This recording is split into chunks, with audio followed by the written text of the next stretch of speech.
Bueno, pues toda esta información nos la va a dar la recta de carga. Al hablar de recta, vamos a recordar de nuestros cursos básicos de matemáticas que la ecuación de la recta está dada por y igual a mx más b, en donde nos dijeron que cuando m, que representa la pendiente de la recta, es positiva, la recta tiene una inclinación hacia arriba y que la b representa el valor donde cruza la recta al eje y.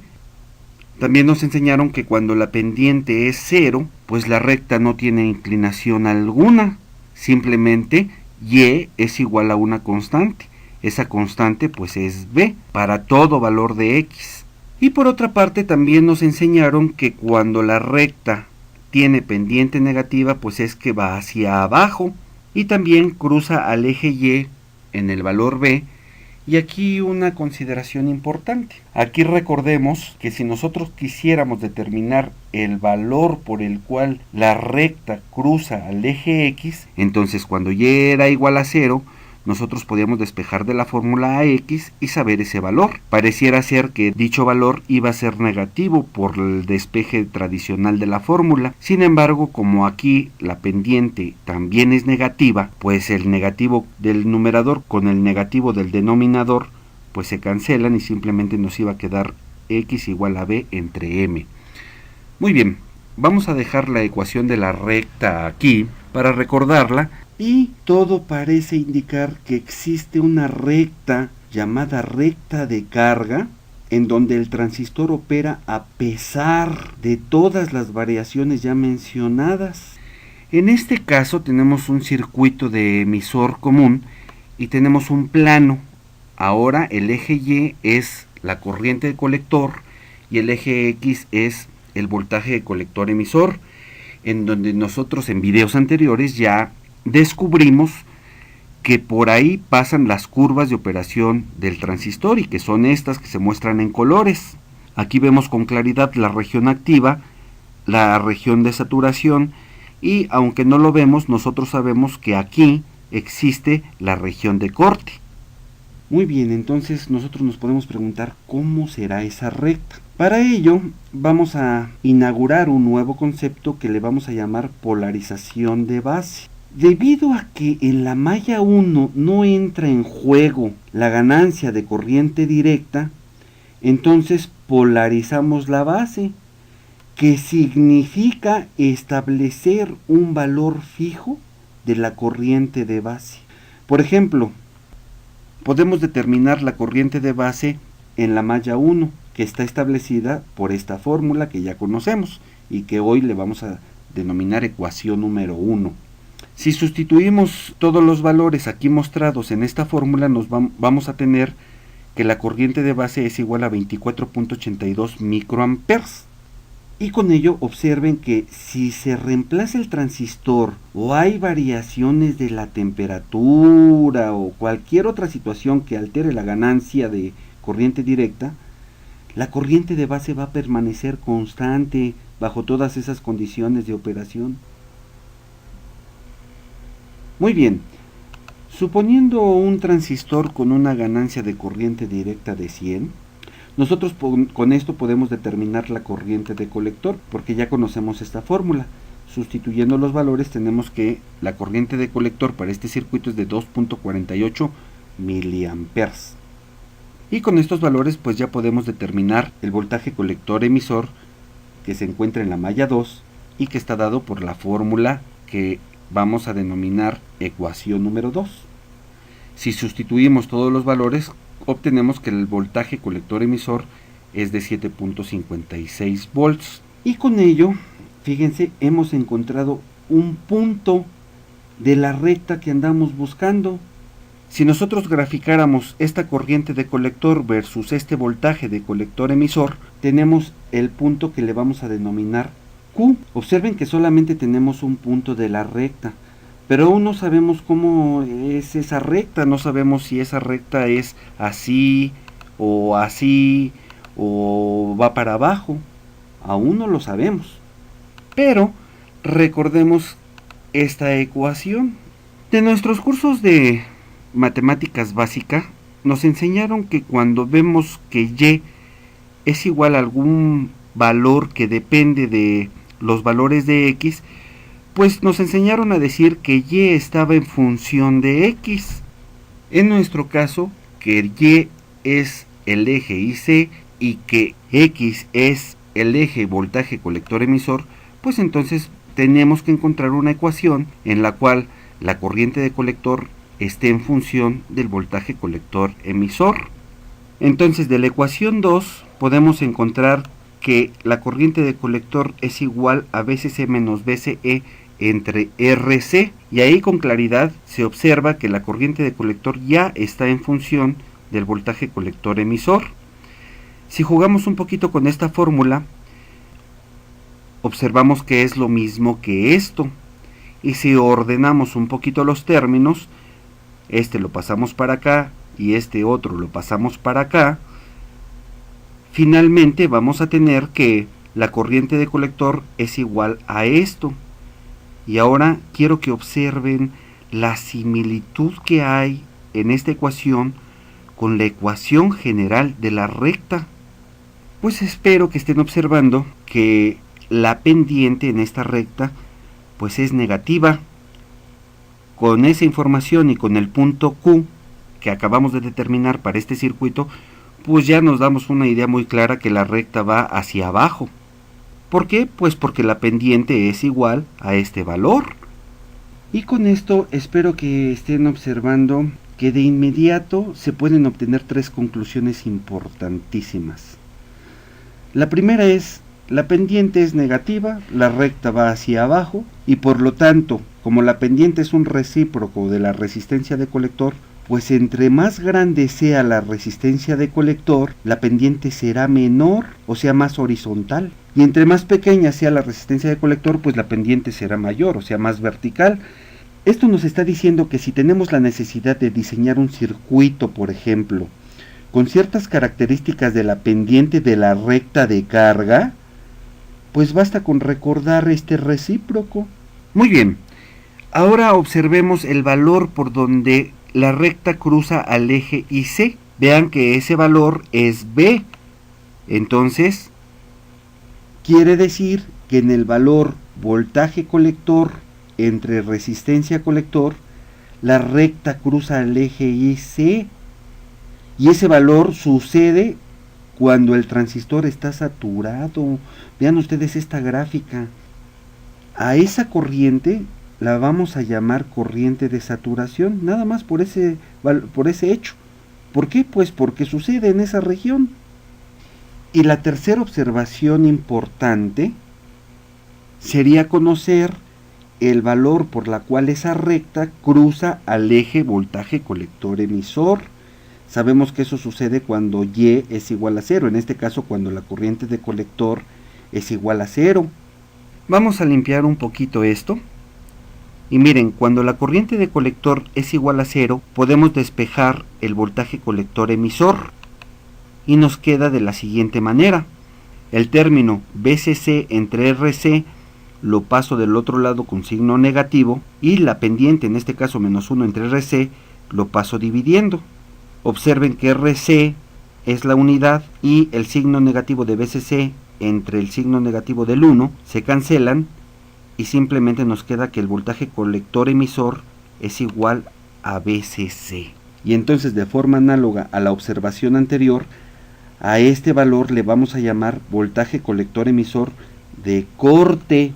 ¿Por qué? Pues porque sucede en esa región de corte, no más. Y entonces podemos asegurar con toda determinación que la corriente de colector de saturación es igual al voltaje de polarización del colector entre la resistencia del colector, porque ya vimos que por ahí la recta cruza a IC y sucede en la región de saturación. Y voltaje colector emisor de corte va a ser igual al valor de la fuente de polarización. Que para nuestro ejemplo, pues esa corriente de saturación es igual a 5 mA y esa tensión de corte es igual a 15 volts. En este caso observen que el punto de operación, el punto Q que llamamos, claramente se encuentra en la región activa del transistor. Eso quiere decir que en estas condiciones este transistor puede trabajar como un amplificador sin ningún problema. Miren, La recta de carga es muy útil porque contiene todos los puntos de trabajo posibles para un circuito. En otras palabras, la recta de carga es un resumen visual de todos los posibles puntos de operación del transistor en un circuito. Y otra cosa, el punto de saturación, es decir, cuando el punto se encuentra en esta zona, nos especifica la máxima corriente de colector posible en el circuito. En nuestro ejemplo, el transistor entra en saturación cuando la corriente de colector es aproximadamente igual a 5 mA, y con esa corriente el voltaje colector emisor disminuye hasta prácticamente cero. Quiere decir que si cambiamos la resistencia de base RB por una más pequeña, pues la corriente de base va a crecer, ¿verdad? Eso lo sabemos. Y por lo tanto, pues también la corriente de colector. Y entonces, por más grande que hagamos crecer la corriente de base, una vez que la corriente de colector entró a su corriente de saturación, pues ya la corriente de colector no va a crecer más que 5 miliamperes, ahí se va a quedar.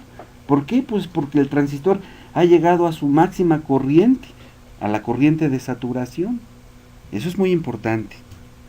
Una manera práctica de entender lo anterior es imaginarnos que entre el colector y el emisor hay un cortocircuito.